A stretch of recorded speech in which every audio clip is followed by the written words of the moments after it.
Hello and welcome to In the Making, a series of conversations from North Bennett Street School where we connect with a range of new voices, fields, and perspectives. Before we get into our conversation, we want to thank the many supporters that make our programs possible, including the Massachusetts Cultural Council. Thanks for joining us, everyone. My name is Kristen Odell. I'm an NBSS staff member and host of In the Making. With an aim to disrupt the industry, Mel Baiser, Strategic Director, and Kate Stephenson, CFO and COO, founded HELM in 2015 to revolutionize the construction field. HELM Construction Solutions has since become an award-winning business consulting, coaching, project management, and training firm. Based in Vermont and with satellite offices beyond this region, you all work with contractors, architects, homeowners, business owners, and institutions throughout the country to advance high-performance building practices and sustainable business principles, helping clients understand their business as a whole system and to apply the lens of sustainability to all facets of their work. Is that correct? And welcome, Mel and Kate. Thanks for being here. Thank you. Yeah. That is correct. That's a mouthful, isn't it? Yeah. We certainly have an ambitious mission. Maybe I can start off here, Kate, if that works for you. So I'm Mel Baiser. I'm one of the founders here of HELM. I chose the title Strategic Director rather than CEO. It just fit my personality better. But I am an estimator, a project manager, community organizer, a coach and consultant by trade. And I love my job. I love what I do. I love what we get to do. I'll just share, maybe elaborate a little bit on what you shared there, Kristen, regarding our mission and sort of what we do. HELM really came out of watching some of the inefficiencies in the construction industry. And really, I think for both Kate and myself, who have grown up in families with tradespeople, who I myself have worked in the trades, we've seen that there is just so much opportunity for doing this work in a better way, right? And in particular, we use a triple bottom line framework. And so what you shared there, there are a lot of business consultants out in the world. A lot of them focus specifically around profitability. And we really take a different lens in looking at the triple bottom line, which we define as people, planet, and prosperity, not necessarily always in that order. And the reason for this is that we see the construction industry as such a huge opportunity. We often talk about our work in the framework of climate justice. So if you look at some of the statistics alone, the construction industry, the building industry, the extraction of resources, the operation of our buildings accounts for something close to 40% of the carbon emissions. And so when we look at that, we can say, oh man, that's really depressing. Or what the take we've taken is, wow, that's really strategic. There's such an opportunity with our industry to take this industry and instead of it being a major contributor to climate change, really going out and looking for those who are in leadership in this industry and becoming a catalyst for climate justice, which is essentially our mission. And it's not just climate change, and I know we'll get into this a little bit later in the conversation, but when we think about labor struggles, when we think about gender equity, when we think about occupational safety, all of these things, construction really overlaps with so many themes around social justice and around people, right? So people, planet, prosperity. And the actual form in which our work has taken, we've developed our strategy into kind of these three particular areas, partly because it's what we love to do, it's what we enjoy, but we also, we think that they overlap and support one another. And I'll just give you a quick overview of that, and then we can get into some more of the questions, and I'm sure we'll dive deeper into it as we go through. But the business consulting and coaching is a specific, division or team within our company that's really trying to meet companies where they're at. And currently, we've got about 50 or so companies we're working with across North America. They're primarily residential, and they're almost entirely all already committed to some form of energy efficiency, climate justice, high performance building, natural building in their work. And so we're identifying companies that we see that are already trying or are leading the efforts around this. And what we want to do is meet them where they're at and support them to be resilient businesses that can survive and thrive and continue to bring that leadership. So our business consulting and coaching work is really geared at, making sure these small businesses survive and thrive, as I mentioned. And then our projects team is really looking at the actual concrete work of estimating and project management, a lot of the management aspects of the actual projects. And so we have a whole team of estimators and project managers that are working with our client companies. And then we also take on projects independently as owners project managers. And one of the things we found with that work is that it's not only are we jumping in at times and doing the actual work, but what we're trying to do is build capacity within these companies to essentially just grow their skills around executing that work better. And then the last piece, and maybe this might be a good way to hand off to Kate, because she is the team captain of our, in addition to many other things, of our training team, which is looking at, what are the specific areas of education and skills building that are not easily accessible by the owners of these companies that we're working with or by their team members, right? I had the opportunity of, accessing union education. A lot of our client companies are not in places where the union is active or where it's intersecting with the residential world.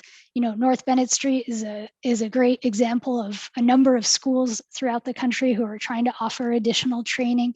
The types of training that we're doing is really geared specifically to things like small business management, bookkeeping, estimating, project management. And then we're also getting into other themes around leadership and communication. We actually have a training coming up, which we're really excited about, on building healthy culture. And it's essentially about toxic masculinity and patriarchy in the trades. It's a workshop coming up geared specifically to cisgendered men. And so, through some of the work Kate has done around gender equity in the trades, anti-racism in the trades, these are a lot of the themes that we're trying to bring that are really kind of specialized and specific, but they're about building up the skills of these folks who we've identified as leaders, because, we've got this mission, we've got this situation that we're in, and from where we sit, we are looking at, what is the most that we can do to continue to advance this movement around climate justice, and how can we do it in a way that has an impact, right? So we're constantly measuring our work by impact. Kate, I don't know if there was anything you wanted to jump in and add about the training team or the work that we do. That was sort of a broad overview, but yeah, really, that's a good introduction, I think. And, just to also give a little background of kind of how I came to this work. As Mel mentioned, I also grew up with my dad as a carpenter for his whole career. And so I grew up being surrounded by the trades. And then I landed, went off to college and then landed at the Yestermorrow Design Build School. And that's how I first got to visit North Bennett Street as we were kind of networking between different schools related to construction. But I ended up spending 13 years at Yestermorrow and developing curriculum and really taking on this challenge of teaching people about design and construction, both in that case for homeowners and for professionals. And as Mel said, kind of we came together a little over 6 years ago now to start HELM, really because we saw this opportunity to support companies who are doing really great work, but that needed business support. But also, yeah, to bring in, and I think what I'm really starting to focus more on now is developing these training opportunities and professional development for folks who are in the design and construction industry, and getting at the kinds of things, like as Mel said, that really aren't available in a lot of other places, right? So yes, you can go take a Revit class online, or you might be able to take some, we're not doing hands-on banging nails like we were at Yestermorrow, but we're really trying to get at the other skills that are required to operate a successful designer construction company, with this lens of triple bottom line. So bringing in, how do we pay attention to, how do we support and grow the people that we're working with, both like our employees and the people in the community? How can our businesses support the larger communities around us? So it's a lot of fun. We get to touch a lot of different pieces of these businesses and work with a lot of different folks in the process, in helping them be more resilient and successful, and whatever success means to them. So Right. Thank you for all of that information. And I just want to note, both of you have already said how much you love your work, and that is like a great starting point for all of us here. I mean, people who come through this institution also, it's with that drive to love your work, and work as fulfillment. So I really appreciate that. I already have a question coming through. I want to frame it in the context of something that we have discussed before about Kate, you have said to me there are not enough schools to fill the need in the workforce right now. And just the other day, one of our community members who runs a preservation carpentry firm in Texas said that their biggest problem is skilled laborers is just finding talent. Mm-hmm. And that they're missing what they're looking for is the 0 to 5 year, is a 5 year, 5 years under their belt. So a question we have here is, what scale size of business do you all work with? Tiny startup businesses, first-time business owners, thinking about early and career tradespeople? And I'm just tagging on to that, this gap of where are the folks between 0 to 5 years in the field? Mm-hmm. So many things. We could talk for a whole hour about that topic. Kate, do you want to jump in, or do you want me to jump in here? Well, I could, just to specifically answer the question around like who we work with, there really is a broad spectrum. We are working with folks that are kind of really in the startup phase and are just getting going and might just be a sole proprietor. And we're also working with companies that have been around for 30 or 40 years and are going through maybe a generational transition or ownership transition, but have a lot more established systems and markets. So there's really kind of a whole mix in terms of who we're working with.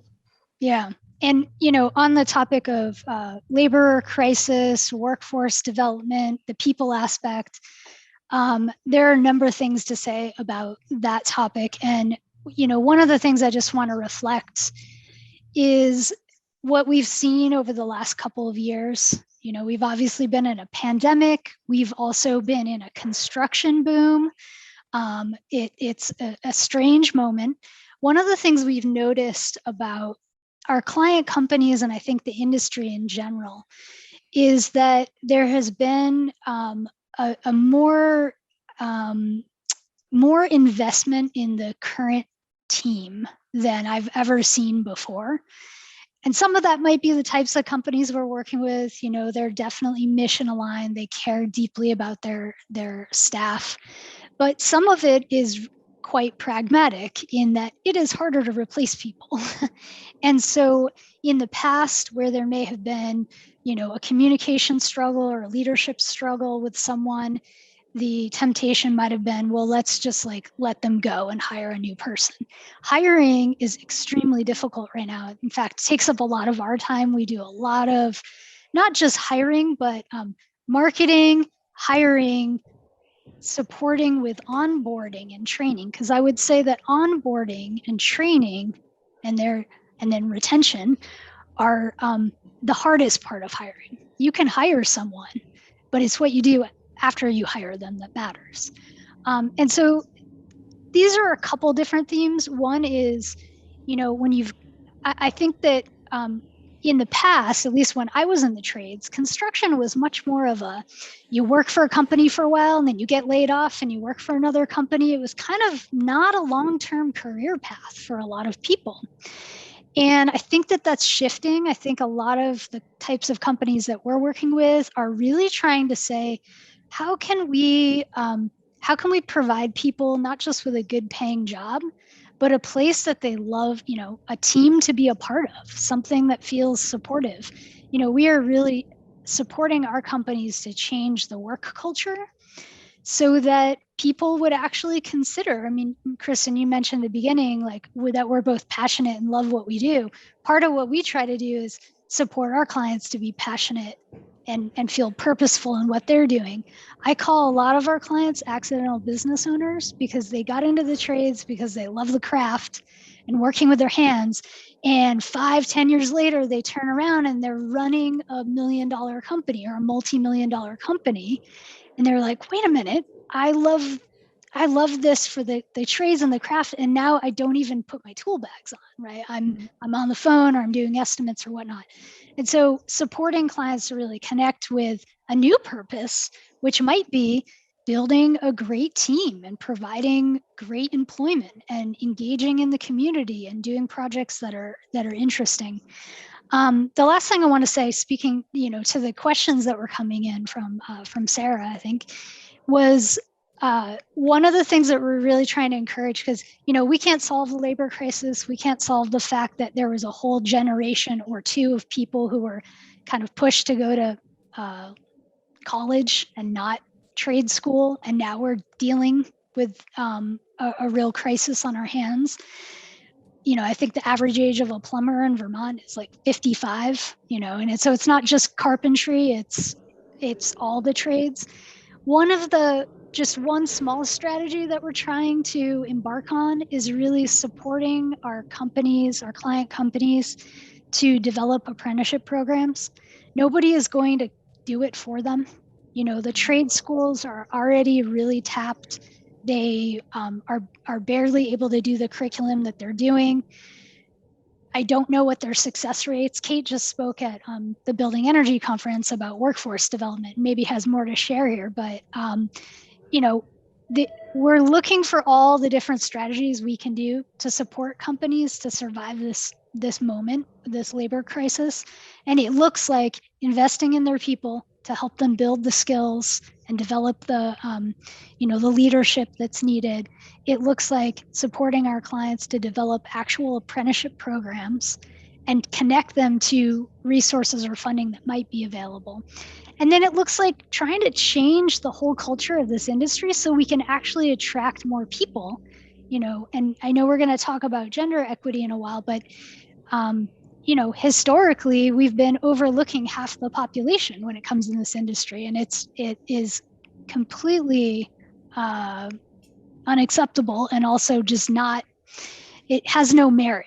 There's so much opportunity for women, for non-binary, for trans folks, for people of a lot of different walks of life to participate in this industry in a variety of different levels. So yeah, I guess I just want to speak to a few of those strategies. Kate, I don't know if from the workforce development panel you were on, if there's anything more you want to say, but.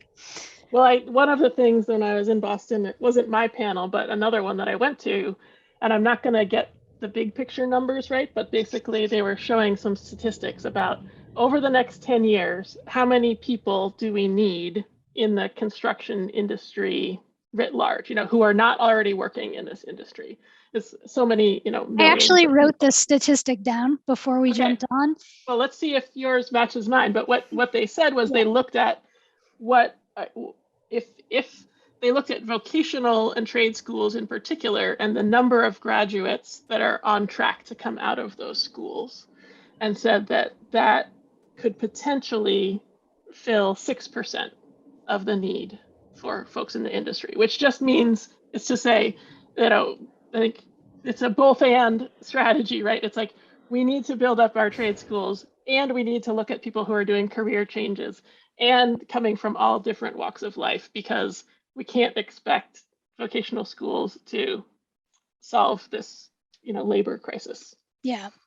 The stat I had written down was by 2026, there'll be an additional 850,000 new jobs needed. And that was probably an old slide.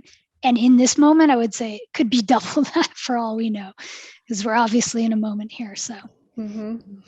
Going back to this 0 to 5 years, which I'm kind of stuck on because we're trade school, we're training folks in a career in carpentry, and my role here is I run the store. I create these beautiful toolkits for our carpentry students, which they literally can walk onto a job site with the day after they graduate from here. Point being, what is the advice for those first 5 years that they're out in the field? What do you say for the first 5 years post training? Yeah, I was just going to throw in that this is a great question, because a lot of the companies that we work with are desperately hiring, and most of them are desperately hiring for skilled carpenters. They all want someone who has 5, 10, 20 years experience, who also is a great leader and communicator. And, it's a dreamy position to try to go after. And one of the things that we're up against is one, within those companies, really supporting and encouraging our client companies to look at their apprentices already and think 5 years down the road and think about, okay, internally within their own companies, what would be a strategic path for supporting the skill development or the leadership development of that carpenter or that apprentice, right? Not every apprentice carpenter wants to be a lead carpenter, or can be, right? But there are a lot of apprentice carpenters who have the communication and leadership skills, perhaps before they have the carpentry skills, to fill some of those leadership roles. For the people who are out there in that 0 to 5 years experience, it is tough, because a lot of companies, they either feel like they don't have the capacity to support the mentorship and the apprenticeship of those folks, or they can't, or they don't feel like they can afford it. And one of the things I've been sort of asking out loud is, who is going to pay for this massive amount of workforce development that needs to happen? Is it small companies? Is it clients? Because a lot of this gets passed on to clients. Or is there state and federal funding available to support this? Quick advice is find a way to just get on the job experience. Volunteer for Habitat, help your aunt and uncle, whatever it is, to just get more experience using tools and working, and then being able to make yourself. I mean, this is how I got started. I didn't have any carpentry skills. I walked onto a job site and I was very persistent, and I sold other things about myself. I'm organized. I can communicate. What do you have to offer that may not actually be your carpentry skills yet? Because companies are going to look for that. They're going to say, okay, this person's going to need a lot of training, but I can rely on them. They're good at communicating. They're organized, whatever it might be. They're willing to do all the, job site cleanup for a while, whatever it might be. So this is a great point. I love that you said this, and it's worth repeating that when you do go into the field or in any job, in any industry that you're in, to make sure that you're billing yourself as the well-rounded being that you are. And, you're not just going in with a hammer and a circular saw. There's a lot more to you than that. Mm-hmm. One of the things too, I mean, in the process of putting together this panel a couple days ago, was talking to a young apprentice carpenter. She's been on the job for 6 months now. And she said she applied to 10 positions that were posted as no experience required and got 0 calls back.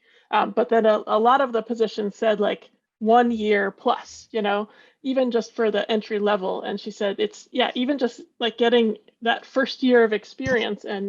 And I do think that we're in a hiring market where as employers, we need to be more flexible and creative, you know, in order to attract people and think about what those kind of must-have requirements are and be open to the idea of bringing on folks who may be coming out of a, you know, a shorter training program than something like North Bennett Street, but or just coming from a different sector, but being willing to train.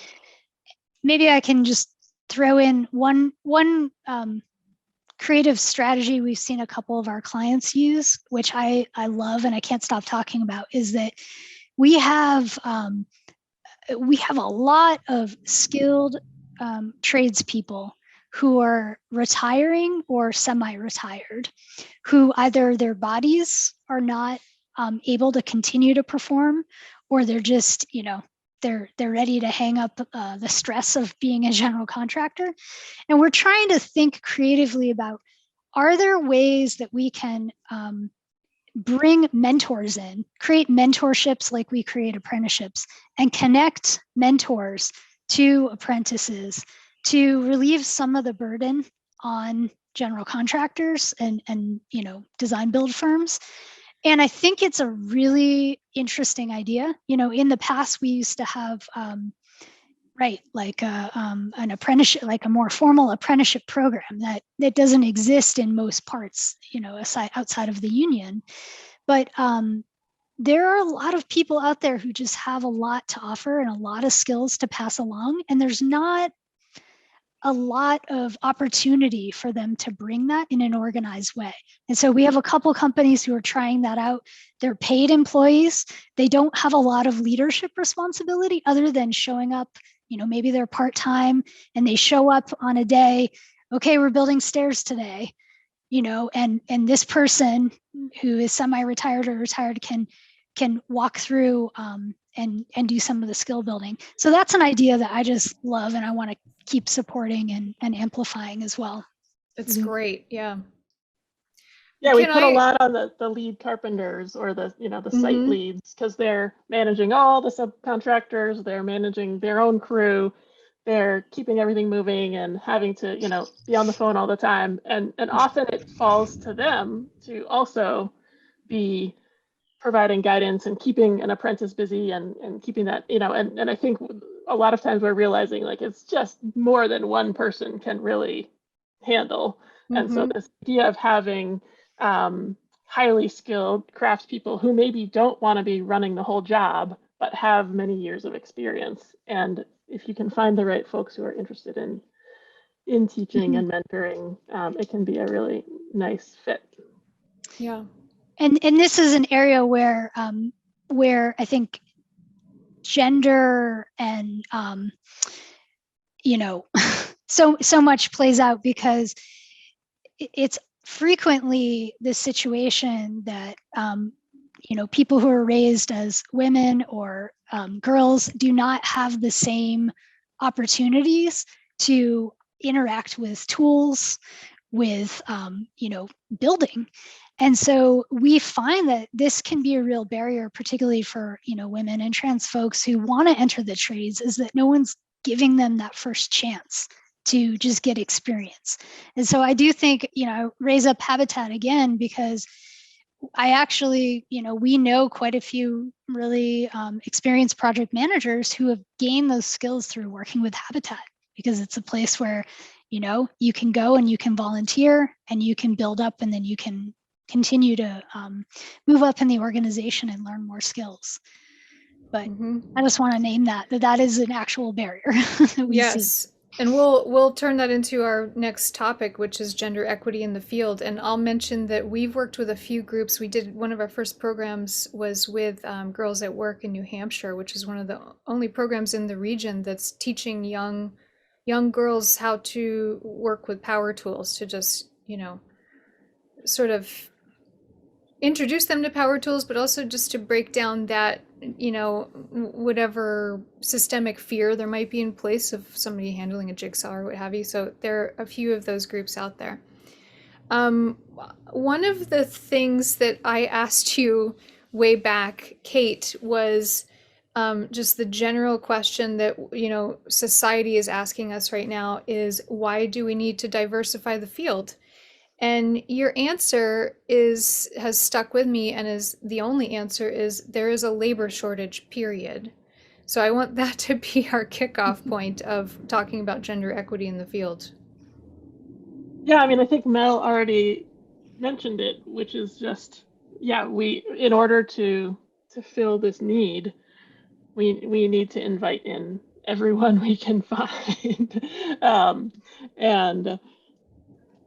So there can be, ideally there are companies that have a really strong mission to, around justice, equity, diversity, and inclusion. But even if they don't, they still need labor. That's yeah. Yeah, I mean, if you watch the unions have picked up on this, obviously, maybe even prior to the non-union sector, and they've been doing a lot of marketing and recruitment, strategic recruitment.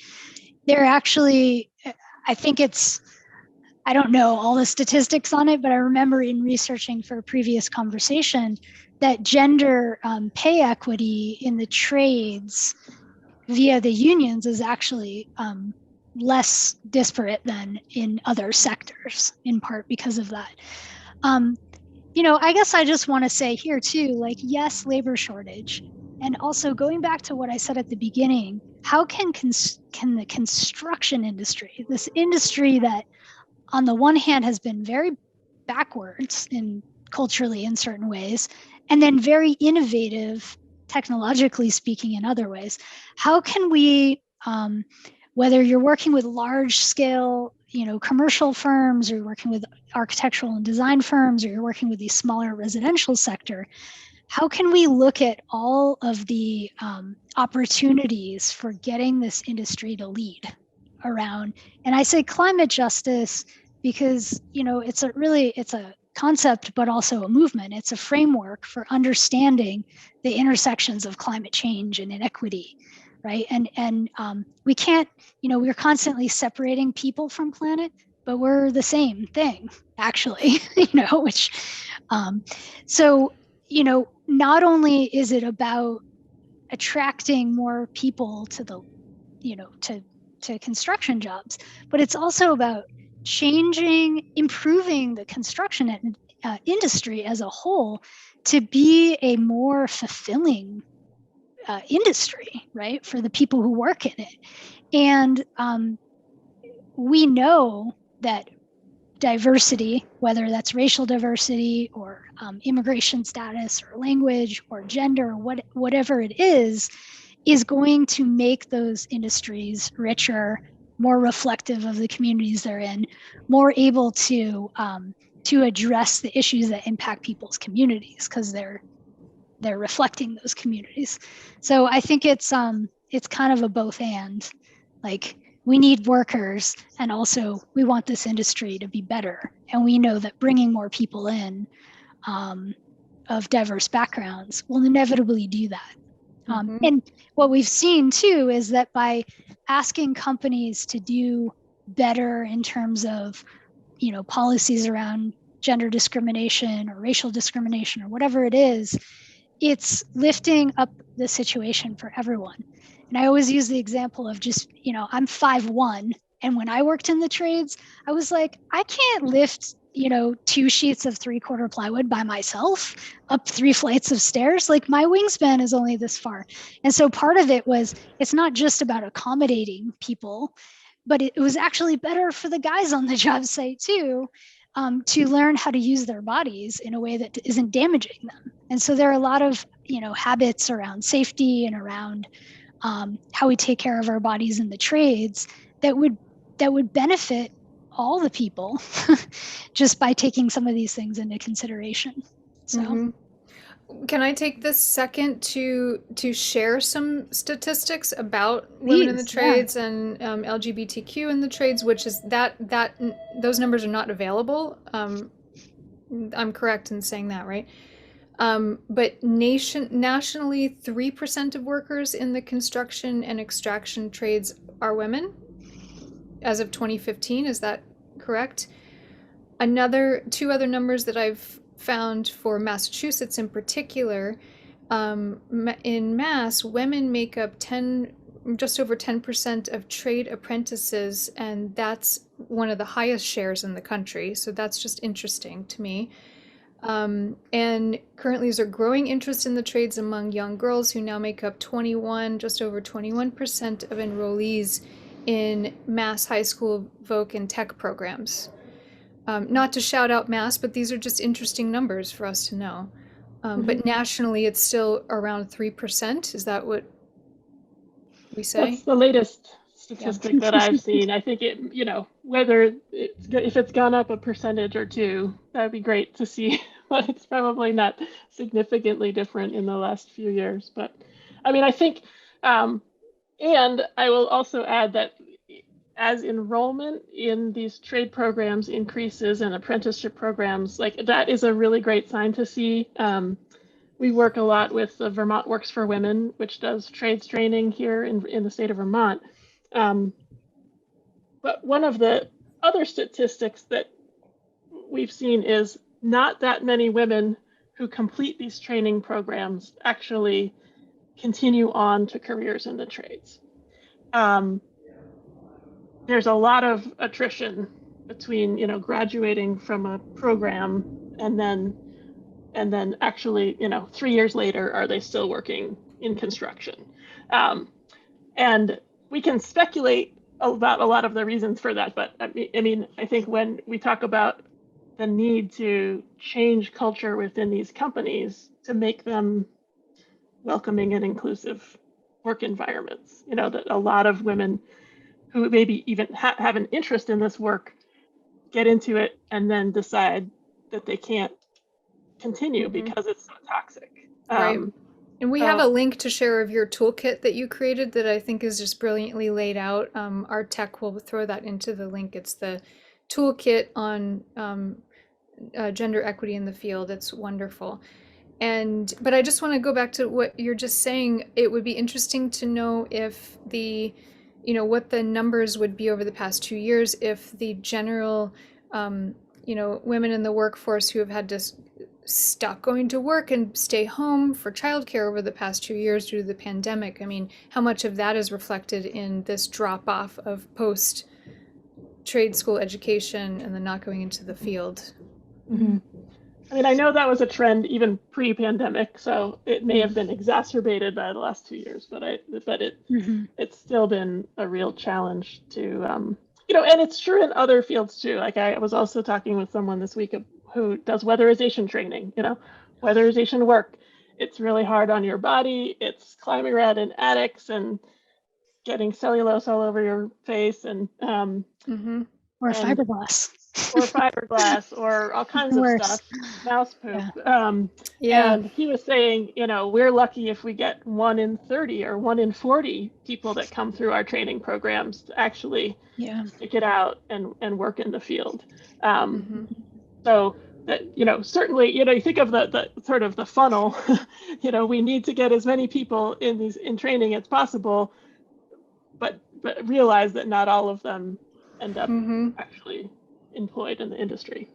So go ahead. Oh, that's okay. It just reminds me of, a conversation I feel like I have frequently with clients, with owners of companies, is that, because what's happening right now, particularly in New England, but also in other parts of the country, it's almost like there's a bidding war over carpenters. So I saw a comment in here around the wages being low, and what we're seeing right now is that and I'm not going to complain about it because I think it's great that people are getting paid more, but across the board, companies are offering much higher wages for positions. I mean, sometimes $5 and $10 more an hour than they would have been a couple years ago because of the desperation for just having bodies on job sites, right? And one of the things that I've been hearing myself repeat many times this year is that you can't just pay people more and expect that to be enough these days, right? There has to be something more that you're offering. And I'm not necessarily just saying pay them more and benefits. It's the work culture. It's how do people feel when they go to the job site? Do they feel respected? Do they feel heard? Do they feel purposeful? And most importantly is, do they feel successful, right? And so we spend a lot of time coaching and mentoring and supporting our clients and their leadership to think about what are the ways that they're setting people up for success. Because and this is my totally unofficial research, is that I think what's more important for an employee retention, that them feeling appreciated and set up for success is more important than them getting a raise, right? And that may not always be the case. There are people who are going to tolerate certain conditions because they need the job. But so a lot of what we're talking about too is, and in a way it's beautiful. Like I just want to bring in, maybe this is a tangent, but thinking about Black Lives Matter, for example, and people often talk about, what are the ways that a movement for Black lives is going to raise issues that are going to affect everyone for the better, right? And so I think of that often when we talk about justice, equity, diversity, inclusion in the construction industry, is that we're addressing these issues that aren't just affecting women or trans folks or people of color. They're affecting like the cis white men on the job site too, who are just tolerating it. They're tolerating, using their bodies poorly. They're tolerating high levels of stress, bad communication, disorganization, all these things.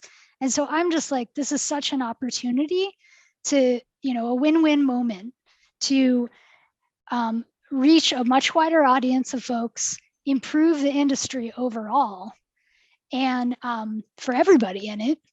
And I think that the last thing is just we're trying to change the, not change the image, but the perception of what the trades are, right? Because these days, and particularly in the high performance and the energy efficiency world, in the carbon storing, there's a lot of opportunity for people who are science minded, who are research minded, who enjoy the understanding about, vapor permeability.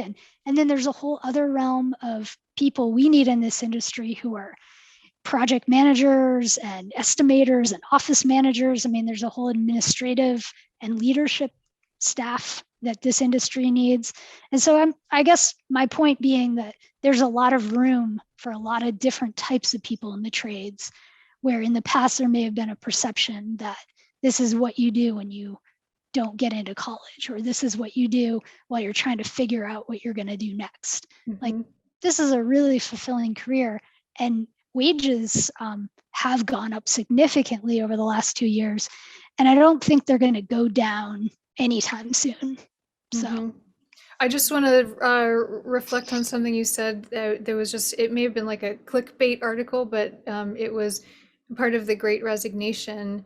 It might be as simple as telling your employees, thank you, thank you. And that in itself is just such a simple thing, a beautiful part of a great work culture, is just being thanked for your contributions.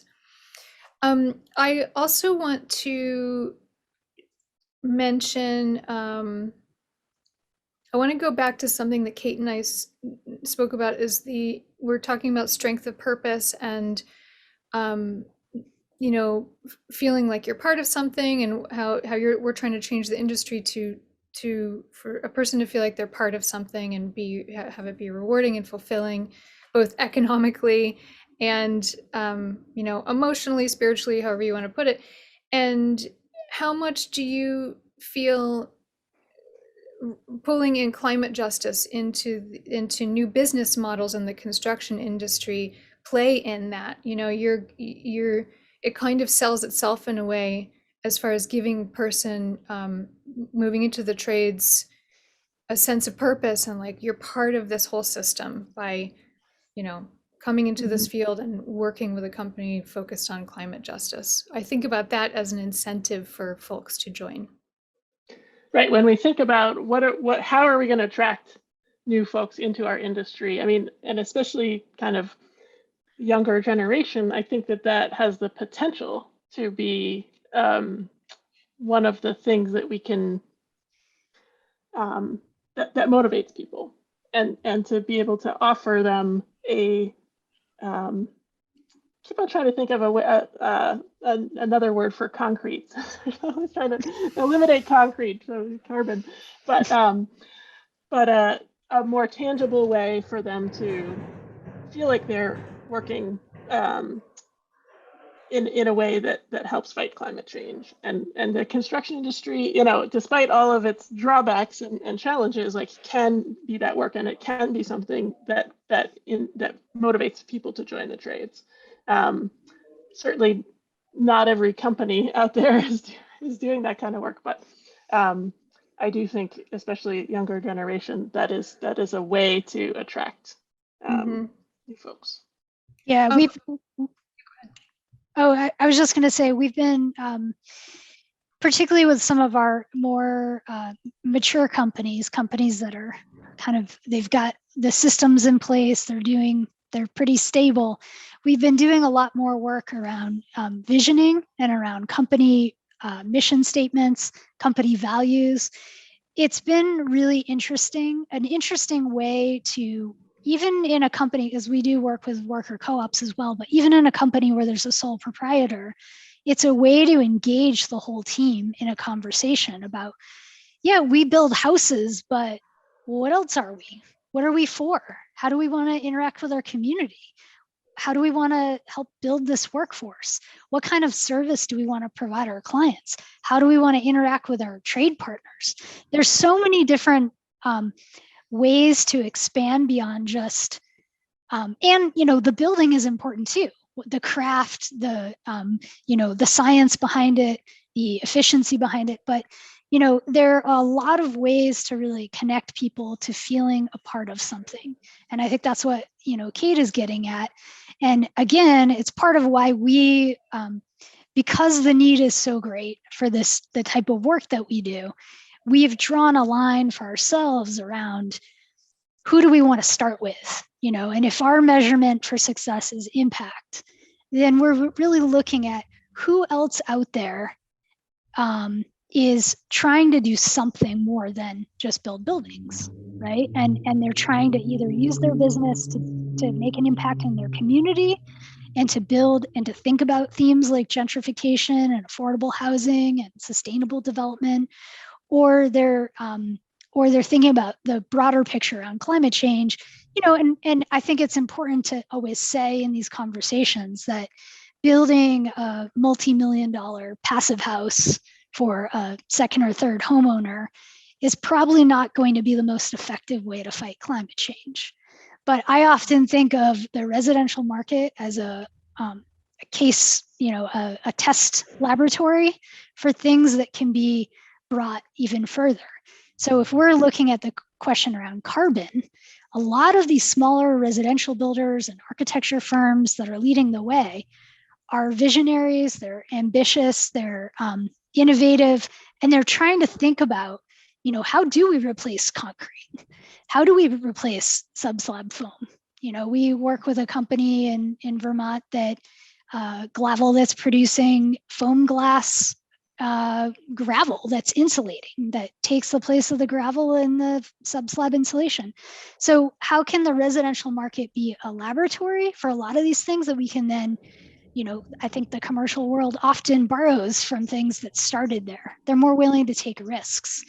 And the types of clients that we work with, I think in particular, because they're mission-driven companies, they're really willing to take the risk and be kind of in leadership of these like innovative new ideas that we needed yesterday. Mhm. So, A reminder, any of our guests, if you have questions for Kate and Mel, just put them into the Q&A and we'll find them. I also want to bring mention of our preservation. You're talking about strength of purpose and finding meaning in this craft or in this trade. I think of our preservation carpentry crew here, who we just met with the other last week, and I think across the board culturally, there are a lot of folks having crisis of conscience of, what is my role? Part of the Great Resignation, part of everybody challenging and rewriting mission statements, and there's a big awakening happening, and we have found that in our preservation carpentry class this year, where most everyone is sort of just thinking of their strength of purpose and where they fall on this continuum of, being a part of the whole system. I just have to make mention of that because we love them. yeah.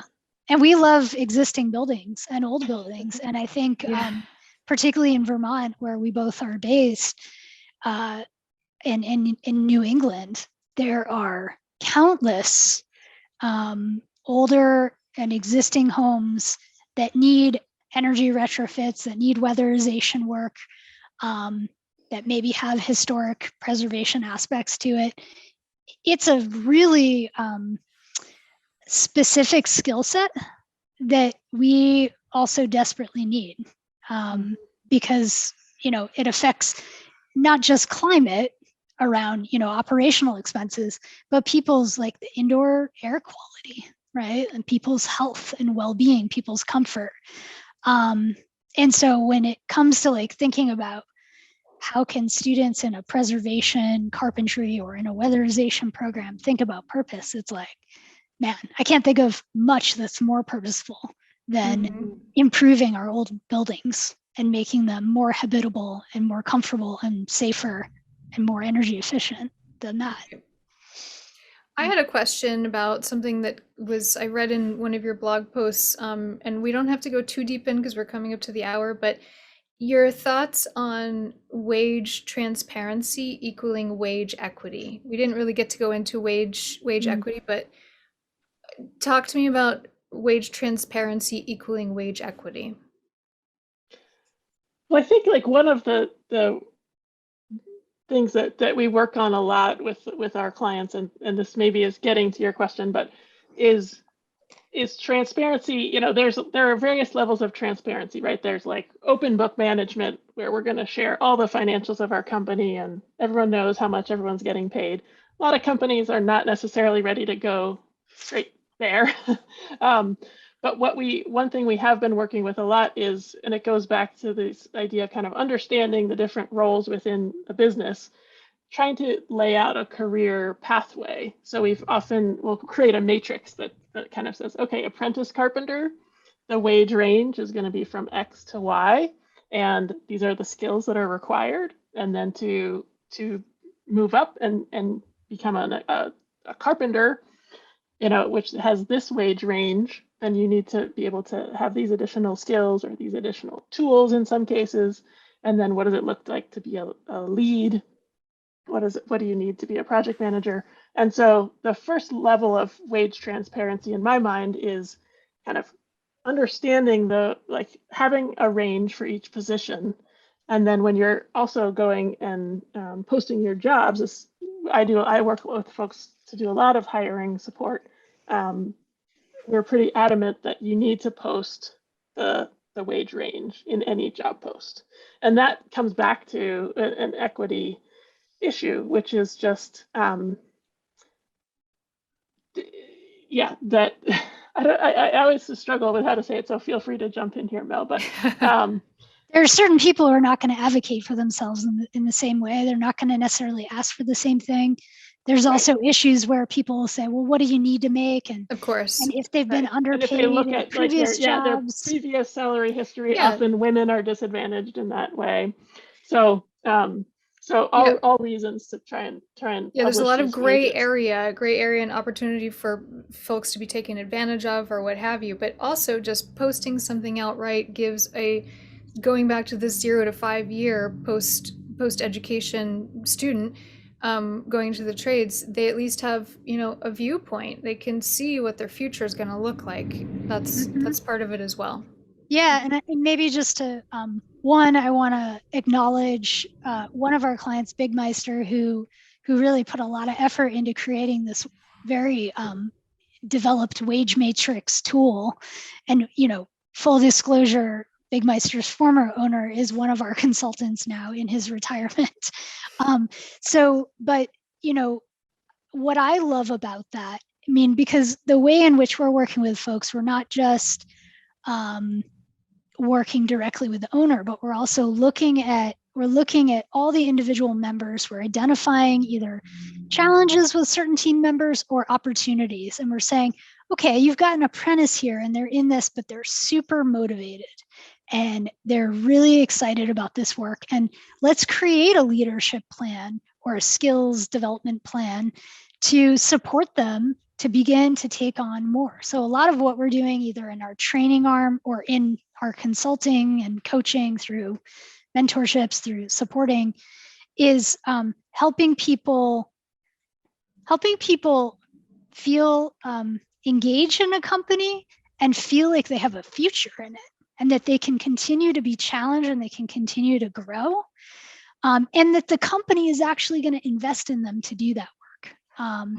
And so I think if you're out there, if there are like people in that 0 to 5 year experience out there listening, which many of them are in class right now, but they'll watch this later. Okay, so this is for you, is to, yes. You know, go work on a job site, volunteer, figure it out, get more experience with tools, and then really think about, well, what are those other skill sets, whether they're communication, organization, building science, what are those other things you have to offer? What are the leadership things, leadership skills that you can bring? Because there is just a massive need for that. And you know, I come from a 7th generation family of builders, right? Like all my family are builders, and I never looked at this industry as something, one, that I thought I would be in, and two, something that would be as rewarding as it is. And I think it's just it is a misperception. And the wage transparency, a part of that too is thinking not just about how are we sharing the wage brackets and the compensation, but also what does the performance review process look like? What does the mentorship process look like? How are companies intentionally supporting the leadership development, skill development of their team members? Kind of coming back to that first theme, which is it's not as easy to replace people now. So what does it look like to invest in them as though they are a lifelong employee, as though they're someone you want to see grow and evolve in your company? And yeah, right. So I have one last question, and I want to preface this comes from Brian McGrath, who is the Director of Student Life and Career Services here at North Bennett. And I want to preface the question with, he's how we first learned of HELM. 2 years ago, approximately, you all posted a job on our commissions board, which he runs. And it was so compassionate and sort of purposeful that it struck all of us. And so I want to note that, you know, language matters. There's the perfect example of that. So Brian McGrath, that came from him. A question from him is, do you have suggestions, ways in which we as NBSS faculty and staff can ensure we are best preparing and training our students for success in the field? That's a big question. So Yeah. I'm sorry it's coming so late at the hour, but it's 2:00. Anything. Yeah, I know, we're supposed to go cold. Best prepare them. I mean, in looking at the programs that you offer that would connect to this, they're very trades specific, right? They're carpentry basics and preservation and cabinet making. Let's just say the carpentry field. Yeah.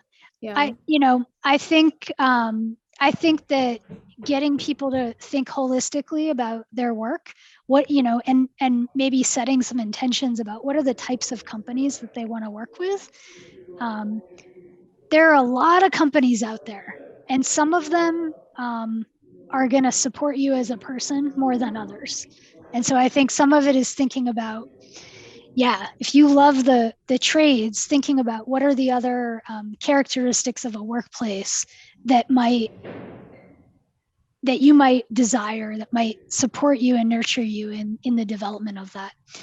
And connecting them with apprenticeships or internships, like actual doing habitat projects. I don't know. Kate, do you have other ideas?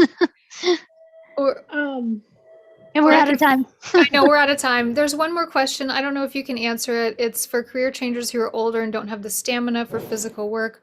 What is a way that they could be in the construction building field? There's so many. I know. We'll answer that at a later date. Learn QuickBooks. There you go. Anyway, we're at the hour, and I want to thank you all. Thanks to our guests for being here, and Kate and Mel at HELM. Such a wonderful talk, and we look forward to working with you in the future. Yeah, thank you for the opportunity. Yeah, Thanks a lot, thank you Kristen. all. Yep, and we'll see you soon. Bye. Take care.